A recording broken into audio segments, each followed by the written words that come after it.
Hello everyone, मेरा नाम है Dev Kumar Mandal and you are watching toppers guidance. देखिए, हम लोग जो सिक्योर 70/70 सीरीज चला रहे थे क्लास 12 फिजिक्स चेक बोर्ड के लिए, तो आज है इसका लेक्चर नंबर 26।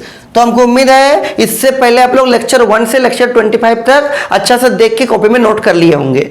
आज है आपका 7 फरवरी और आपका जो फिजिक्स का एग्जाम है वो है आपका 16 फरवरी में, मतलब आज से मात्र 9 दिन बाकी आपका फिजिक्स का एग्जाम होने में। इसलिए अभी से अच्छा से ये सब देख के कॉपी में नोट करते रहिए। देखिए, आज का क्वेश्चन है कि right principle, construction, working and theory of क्या, एसी जनरेटर। ये क्वेश्चन आपको लॉन्ग आंसर टाइप क्वेश्चन है और ये क्वेश्चन मैक्सिमम टाइम में एग्जाम में 5 मार्क्स में पूछा जाने वाला one of the most important question है। देखिए, इसको कैसे आप एक्सप्लेन कीजिएगा, कैसे लिखिएगा एग्जाम में आने से।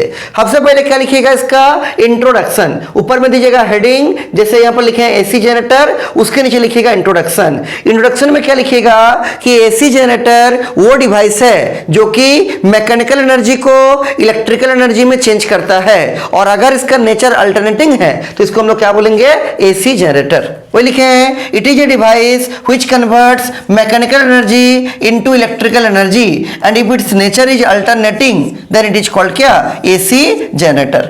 सेकंड पॉइंट इसका लिखिएगा कि आखिरकार AC जनरेटर किस प्रिंसिपल के ऊपर बेस्ड है। देखिए, AC generator Faraday's laws of induction, electromagnetic induction के प्रिंसिपल के ऊपर बेस्ड है। इसका मतलब क्या, इसका मतलब है कि अगर मान लीजिए ये आपका मैग्नेट का नॉर्थ पोल है, ये आपका मैग्नेट का साउथ पोल है, तो ऑब्वियस सा बात है फील्ड लाइन आपका इस टाइप से पास करेगा ऐसा।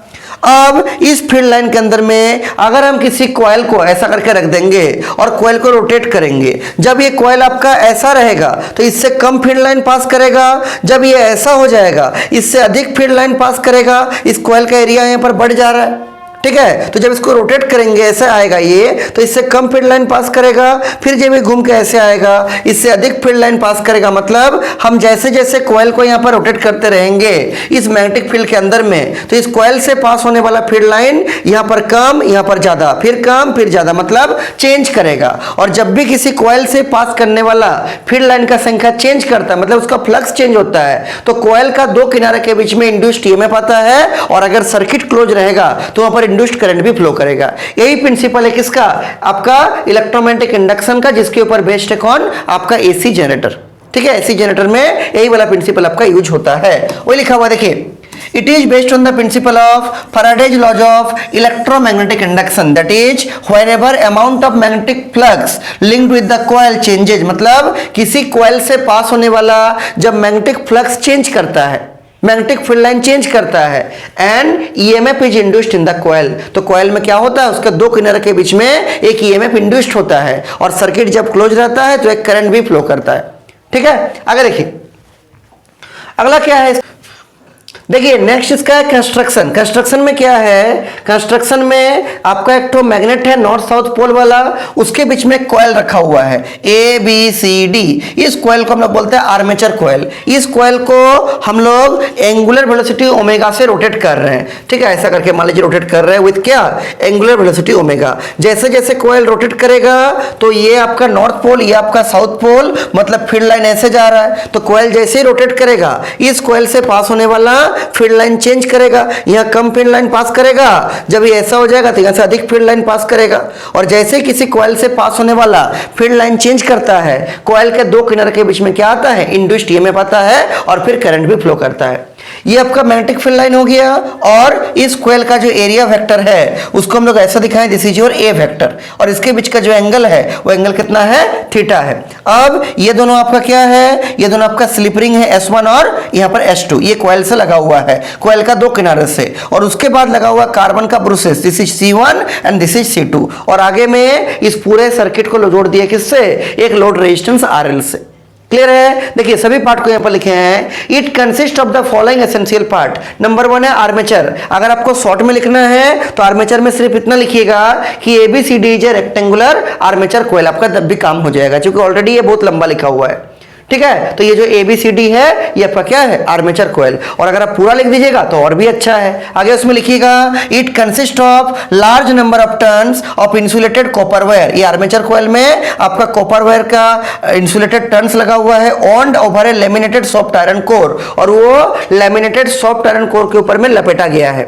The coil can be rotated about the central axis. ये जो आर्मेचर कॉइल है, ये वाला ABCD आर्मेचर कॉइल, इसको इस एक्सिस के अबाउट क्या कर रहा है, रोटेट किया जा रहा है, घुमाया जा रहा है। ठीक है, ये हो गया आर्मेचर कॉइल के बारे में। अगला हो गया फील्ड मैग्नेट। फील्ड मैग्नेट में इतने लिखिएगा कि N and S are the poles of a strong electromagnet, और आगे इसको भी लिख सकते हैं in which the armature coil is rotated. तो NS आपका फील्ड मैग्नेट का नॉर्थ और साउथ पोल है, जिसके बीच में आपका आर्मेचर कॉइल को क्या किया जा रहा है, रोटेट किया जा रहा है, घुमाया जा रहा है। S1 S2 क्या है, S1 S2 आपका दो स्लिप रिंग है, टू कोएक्सियल। कोएक्सियल मतलब अलोंग द सेम एक्सिस। ठीक है, सेम एक्सिस पे दो स्लिप रिंग लगाया गया, क्या S1 S2। डायग्राम में आपको दिख रहा होगा, ये आपका स्लिप रिंग S1 है और ये आपका स्लिप रिंग क्या है, S2 है। दोनों का एक्सिस क्या है, एकदम बराबर है, एक्सिस आपका सेम है। वो लिखा हुआ है two coaxial metallic rings S1 and S2 which are rotated, which are attached with the two ends of the coil and they are rotating along the coil. मतलब कोयल का दो किनारे में लगाया हुआ है और कोयल के साथ क्या कर रहा है, रोटेशन भी आपका साथ साथ कर रहा है। अगला है कार्बन ब्रूसेस, जिसको डायग्राम में हम लोग क्या दिखाए हैं, डायग्राम में हम लोग C1 और C2 दिखाए हैं। तो ये हो गया आपका स्लिप रिंग, ये कोयल का दो किनारा, देखिए ये एक किनारा है कोयल का ऐसा करके यहां से लगाया गया है, ये कोयल का दूसरा किनारा यहां से लगाया गया है, और ये जो आपका स्लिप रिंग है वो आपका कोयल के साथ ही क्या कर रहा है, रोटेट कर रहा है। और उसके किनारे में यहां लगा दिया गया कार्बन ब्रूसेस C1, यहां लगा दिया गया क्या, कार्बन ब्रूसेस C2। देखिए नीचे लिखे हैं carbon brushes, two small pieces of carbon brushes which are fixed and contact with the rings through which current comes out. मतलब आपका इस रिंग के साथ में, इस स्लिप रिंग S2 के साथ में कार्बन ब्रूसेस C2 लगाया गया है, और इस स्लिप रिंग S1 के साथ में कार्बन ब्रूसेस C1 लगाया गया है। एक बार करंट यहां से निकलेगा आधा साइकिल में, और फिर आधा साइकिल में करंट आपका यहां से निकलेगा। कैसे निकलेगा, आगे इसको लोग समझते हैं वर्किंग में। क्लियर है ये पूरा। तो अगर आपको ये क्वेश्चन आएगा तो कंस्ट्रक्शन वाला पार्ट में डायग्राम को अच्छे से दिखा दीजिएगा। ठीक है, ये सब सारा चीज लिख दीजिएगा डायग्राम में, और उसके बाद शॉर्ट में इसका पार्ट्स को भी दिखा दीजिएगा तो अच्छा रहेगा। 1 नंबर में आर्मेचर, अगर टाइम का शॉर्टेज है तो आर्मेचर में केवल इतना ही लिखिएगा, ABCD रेक्टेंगुलर आर्मेचर कॉइल, और अगर टाइम है, पेज है, सब कुछ है तो पूरा ये आर्मेचर का लिख दीजिए।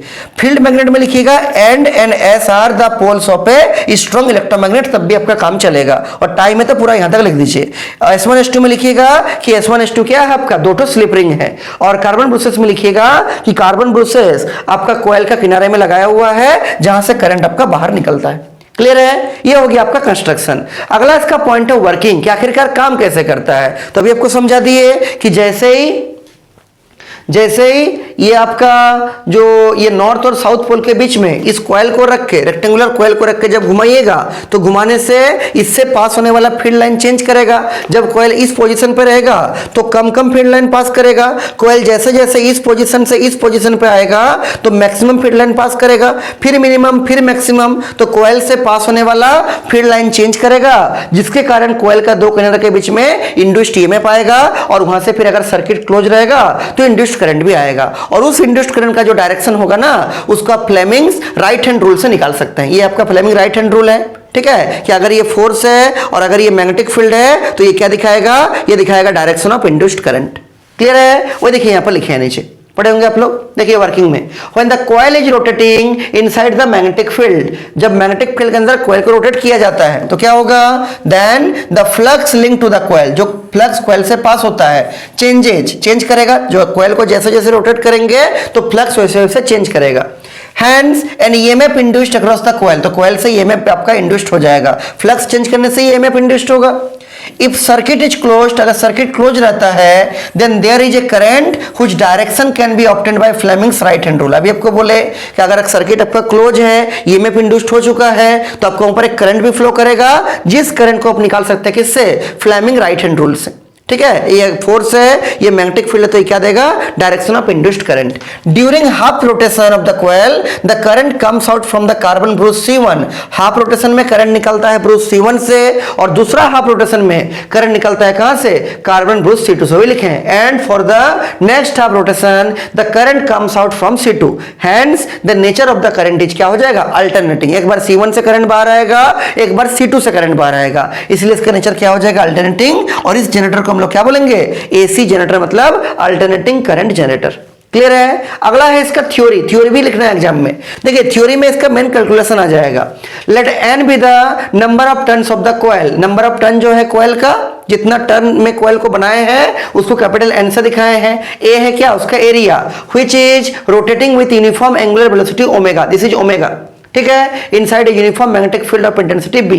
तो बी मैग्नेटिक फील्ड इंटेंसिटी के अंदर में जिस कॉइल को रखे हैं उस कॉइल का एरिया क्या है, ए है, उसका नंबर ऑफ टर्न्स क्या है, एन है। नीचे लिखे हैं let at any instant of time t the area vector of the coil A vector, कोई एक पर्टिकुलर टाइम में जो आपका एरिया वेक्टर ए वेक्टर है वो magnetic field intensity B vector के साथ कितना एंगल बना रहा है, थीटा, जिसको हम लोग डायग्राम में भी यहां पर दिखाए हैं।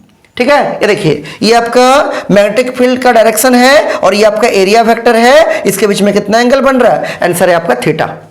वो देखिए नीचे यहां पर लिखे, हो गया यहां तक, ठीक। आगे देखिए the flux link to the coil, coil से कितना फ्लक्स पार कर रहा है, तो फ्लक्स का फॉर्मूला होता है, देखिए क्या फ्लक्स का एक्चुअली फॉर्मूला होता है, फ्लक्स एक स्केलर क्वांटिटी होता है, ठीक है, इसका कोई डायरेक्शन नहीं होता, आप लोगों को पहले पढ़ाए थे।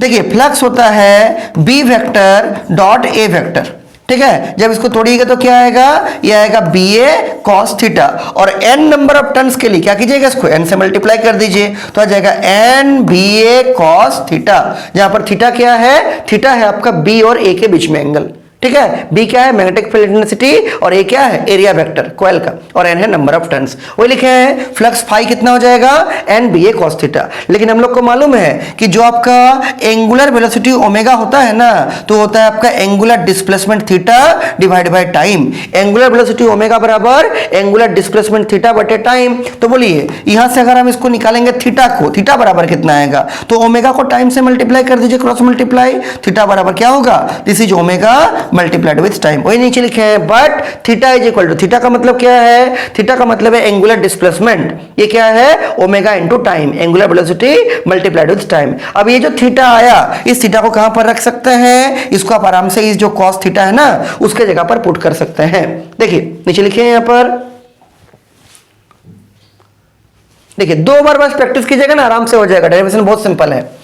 देखिए फाई की जगह पर क्या आ गया, एन बी ए कॉस थीटा था, थीटा की जगह पर क्या रख दिया हम लोग, ओमेगा इनटू टी आ गया। अब सुनिए फैराडेज लॉ ऑफ इंडक्शन क्या बोलता है, तो according to Faraday's law induced EMF E बराबर होता है minus of d phi by d t. अब फाई की जगह रख दीजिए जो आपका फाई का वैल्यू आया, फ्लक्स आया, एन बी ए कॉस ओमेगा टी रख दिए। अब डिफरेंशिएट करने सबको आता है, तो ये जो 3 तो कांस्टेंट टर्म है, नंबर ऑफ टर्न्स कांस्टेंट है, मैग्नेटिक फील्ड कांस्टेंट है, एरिया कांस्टेंट है, इन तीनों को बाहर कर देंगे, डिफरेंशिएशन में कांस्टेंट सब बाहर हो जाता है, और क्या बचेगा D D T of cos omega T. तो कॉस ओमेगा टी का डिफरेंशिएशन क्या होगा ना, कॉस थीटा का माइनस साइन थीटा होता है, तो कॉस ओमेगा टी का क्या होगा माइनस साइन ओमेगा टी। और आगे में जब आप ओमेगा टी को डिफरेंशिएट कीजिएगा, अगर आप ऐसा कीजिएगा कि D D T of omega into T, तो ओमेगा बाहर हो जाएगा, कांस्टेंट है, तो क्या बचेगा, ओमेगा बाहर होने से बचेगा D T by d T, D T by d T cut के 1 आ जाएगा, तो क्या बचेगा ओमेगा। तो इन जनरल हम बोल सकते हैं कॉस ओमेगा टी का क्या होगा ना, कॉस ओमेगा टी का होगा minus sign omega T multiplied with omega, ये जो ओमेगा बाहर आया यहां मल्टीप्लाई हो जाएगा। क्लियर है पूरा, तो cos ओमेगा टी का differentiation minus omega sine omega T, math में आप लोग पढ़े होंगे।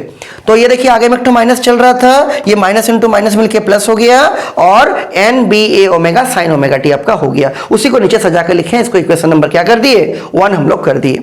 अब देखिए इस ईएमएफ का वैल्यू मैक्सिमम कब होगा, जब साइन का वैल्यू मैक्सिमम होगा, और साइन का मैक्सिमम वैल्यू कितना होता है, आंसर है 1 होता है, मैथ में पढ़े होंगे आप लोग। नीचे वही लिखे हैं कि this EMF will be maximum when sine omega t is equal to maximum which is equal to कितना 1। तो कुछ मत कीजिए, ये साइन ओमेगा टी की जगह पर क्या रख दीजिएगा, यहां रख दीजिए 1, तो क्या बनेगा E बराबर एन बी ए ओमेगा बन जाएगा। और वो जो मैक्सिमम ईएमएफ है उसको हम लोग ई नॉट से दिखाते हैं, नीचे वही लिखे हैं the maximum EMF E not, इसके जगह पर ई नॉट लिखे हैं, ई के जगह पर, तो ई नॉट बराबर क्या एन बी ए ओमेगा, और इसका वैल्यू तो आपका 1 हो गया।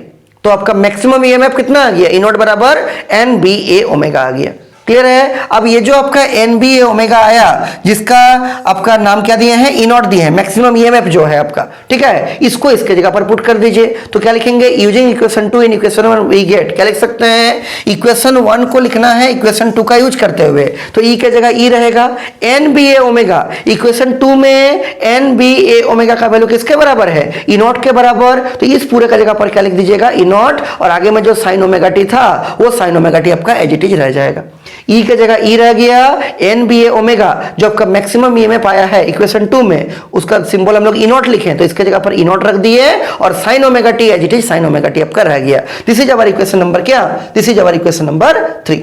अगर देखिए अब ये तो निकला ईएमएफ, करंट कैसे निकलेगा, तो I बराबर V बटे R होता है, ओम्स लॉ में पढ़े हैं, तो यहां पर ईएमएफ है तो क्या लिखेंगे, I बराबर ईएमएफ बटे R। ईएमएफ का आपके पास इक्वेशन है क्या, ई नॉट साइन ओमेगा टी, तो ये जो आपका ई है, ये जो आपका ई है उसके जगह क्या लिख दीजिएगा, ई नॉट साइन ओमेगा टी, ई का वैल्यू वही है ईएमएफ का वैल्यू, और डिवाइड बाय क्या हो जाएगा, आर, आर फॉर रेजिस्टेंस। तो यहां देखिए ये जो ई नॉट बटे आर है ना, ये आपका ईएमएफ बटे रेजिस्टेंस है, क्या बोलेंगे इसको हम लोग, इसको बोलेंगे करंट। तो नीचे लिखे आई बराबर ई नॉट बटे आर को एक ब्रैकेट में रख दिए और साइन ओमेगा टी हो गया, और इस ई नॉट बटे आर को हम लोग लिखे आई नॉट। आई नॉट का मतलब क्या, मैक्सिमम वैल्यू ऑफ करंट, जिसको हम लोग पीक वैल्यू ऑफ करंट भी बोल सकते हैं। या नीचे लिखे where I nought is equal to, I nought किसके जगह पुट किए हैं, ई नॉट बटे आर, और इसी ई नॉट बटे आर को क्या बोलते हैं, मैक्सिमम वैल्यू ऑफ करंट लिखा हुआ है, ठीक है, मैक्सिमम वैल्यू ऑफ करंट, उसको आप पीक वैल्यू ऑफ करंट भी बोल सकते हैं। तो इक्वेशन क्या आ गया ईएमएफ का, ई बराबर E not sign omega T, और करंट का इक्वेशन क्या आ गया, आई बराबर आई नॉट साइन ओमेगा टी। बस यही आपको निकाल के दिखाना है इसमें, और कुछ नहीं करना है। साइड में मेंशन कर दीजिएगा आई नॉट बराबर ई नॉट बटे R, this is the I nought is equal to क्या, मैक्सिमम वैल्यू ऑफ करंट, जिसको आप पीक वैल्यू ऑफ करंट भी बोल सकते हैं। नीचे लिखे हैं this is the alternate, this is alternating in nature, that is magnitude and direction periodically change. ये अल्टरनेटिंग नेचर का होता है, और इसका मैग्नीट्यूड और डायरेक्शन क्या होता है, पीरियडिकली चेंज होते रहता है। यहाँ देखिए ग्राफ भी इसका दिखाया है कि इधर आपका ई नॉट दिखा रहे हैं पॉजिटिव वाला, इधर आपका टाइम दिखा रहे हैं, ये आपका t/4 हो गया, ये t/2 हो गया, या 3t/4 हो गया, ये 2t हो गया, ठीक है। और ये आपका ई है, और इसका जो मैक्सिमम वैल्यू है उसको किससे दिखाएं, ई नॉट से। ये देखिए मैक्सिमम वैल्यू हो गया, तो जो कि साइन का फंक्शन है तो साइन का ग्राफ चलेगा, और साइन का ग्राफ कैसा होता है, इसी टाइप से होता है, साइन थीटा का ग्राफ ऐसे जाएगा मैक्सिमम तक, और मैक्सिमम वैल्यू कितना होगा, this is your E not. फिर ये आएगा मिनिमम तक 0 हो जाएगा, फिर जाएगा नेगेटिव साइड में मैक्सिमम तक, जिसका वैल्यू कितना होगा, माइनस ऑफ ई नॉट होगा, और फिर ये आ जाएगा क्या, 0 तक। फिर ऐसा करके आपका चलते रहेगा। दिस इज द ग्राफ, किसके बीच में है, ईएमएफ वर्सेस टाइम के बीच में। तो हमको उम्मीद है आपको ये क्वेश्चन ठीक से समझ में आ गया होगा।